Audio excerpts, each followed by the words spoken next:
Welcome to the last video of our 3 micromodules on academic English for historians. In the previous section, Professor McManus told us about how to easily find, read, and understand relevant primary and secondary sources for your research assignments. In this video, we will look at 2 more important parts of the research process: writing citations and bibliographies. You might not normally think of citations and bibliographies as part of the research process, as they're often things that you will do once you've finished the rest of your paper. Nonetheless, they're still a crucial element of your work. Without notes, citations, and a bibliography, your reader, which is to say, your professor, will not know what research you did. By writing good notes and a good bibliography, you can show your professor just how hard you worked, and more importantly, you can get a good grade for it. Even though you might write your notes, citations, and bibliographies last, they should not be an afterthought. There are important techniques for writing them, and getting them right can make the difference between a good grade and a bad one. Let's start with notes and citations. When you give your reader information that they might not know or understand, you need to write a citation. This is a short statement that shows what the source of your information is. Historians include citations so that their readers can check the accuracy of their information and look into the subject matter in more detail if they want. You are also a historian, so you need to do this too. Your professor needs to know what sources you've used so that they can be checked for accuracy and so that he or she can get a good idea of what you've been reading. There are many different situations in which you might add a citation. As a general rule, you need to use one whenever you write something that your reader or professor needs to check. For example, if you include a direct quotation from a primary or a secondary source, then you need to insert a citation to say where you got it from. The same goes for summarizing or paraphrasing sources. Another case in which you need to include a citation is when you make a historical claim that is debatable or not firmly established. For instance, if you decide to argue that the United States deliberately provoked the Japanese to attack Pearl Harbor in World War II, then you would need to cite a source or sources to support your claim, since historians generally believe that the United States was taken by surprise.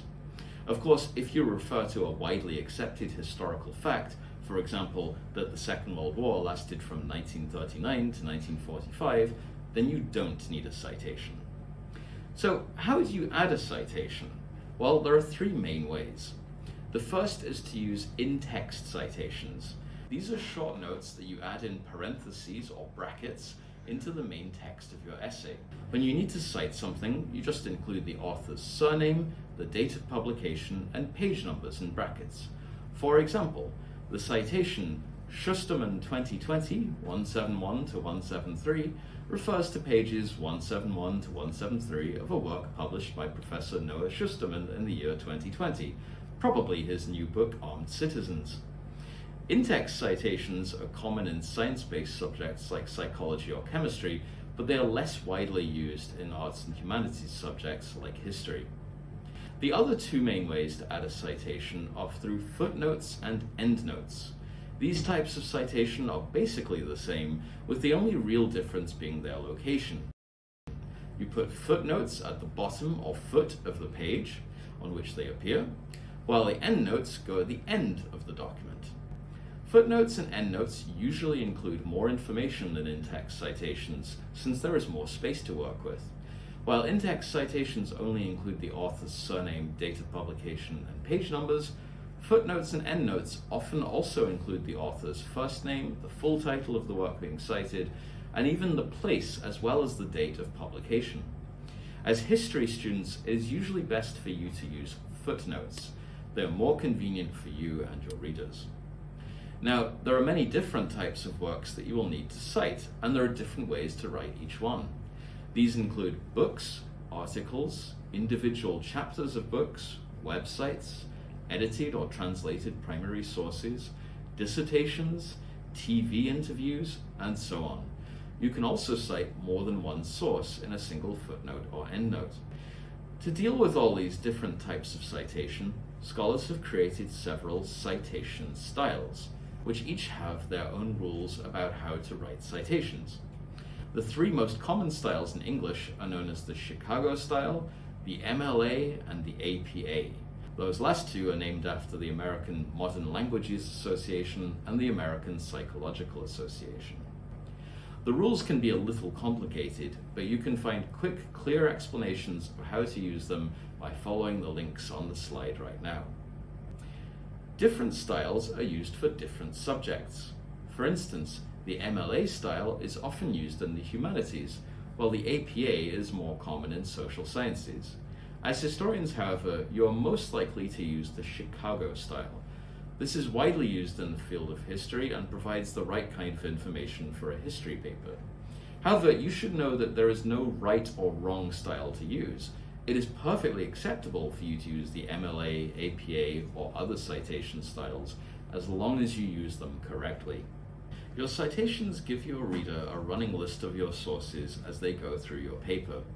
When your reader reaches the end, they will expect to see a bibliography. The word bibliography is a combination of two ancient Greek words, biblos, meaning book, and graphia, which means writing. Literally then, it is the place where you write the names of all the books that you used. Though in practice, it is not just books. It should be a list of all the primary and secondary sources that you mentioned in your paper. Bibliographies are an essential part of any good piece of academic research or student writing. While citations give a momentary snapshot of your sources, your bibliography provides a complete overview of all the sources that you used.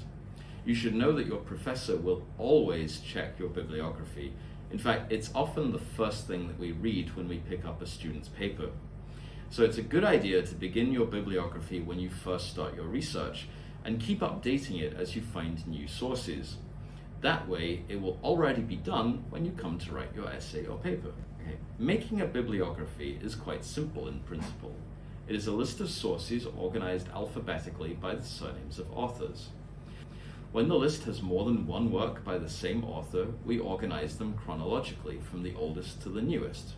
Just as citations can look different depending on which citation style you use, this also affects the way that you write your bibliography. You should make sure to use the same style for your bibliography as you do for your citations. So if you use the Chicago style for your footnotes, your bibliography should also be in the Chicago style.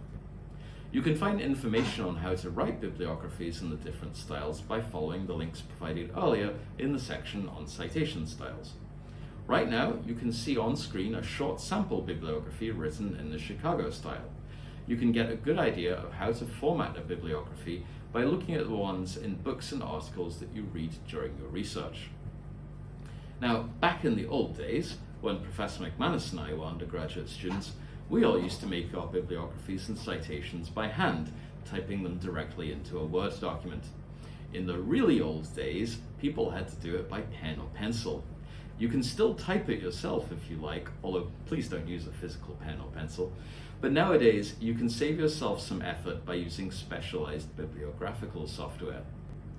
With bibliographical software, you can download the metadata of books and articles from online library catalogs, and you can also enter it by hand if you want.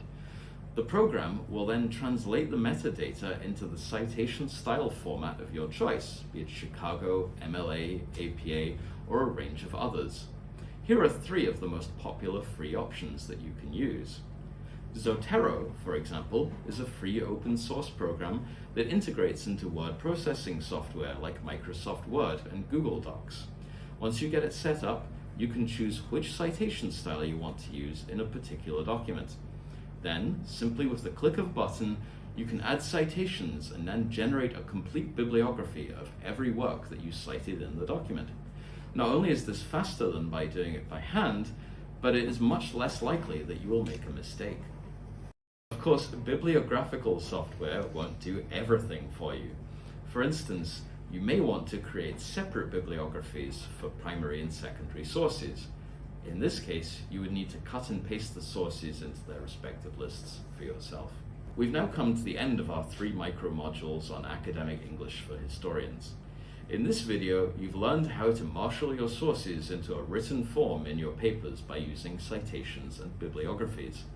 Of course, there is lots more to researching and writing a good history paper but you will pick that up through experience as you advance through your university courses.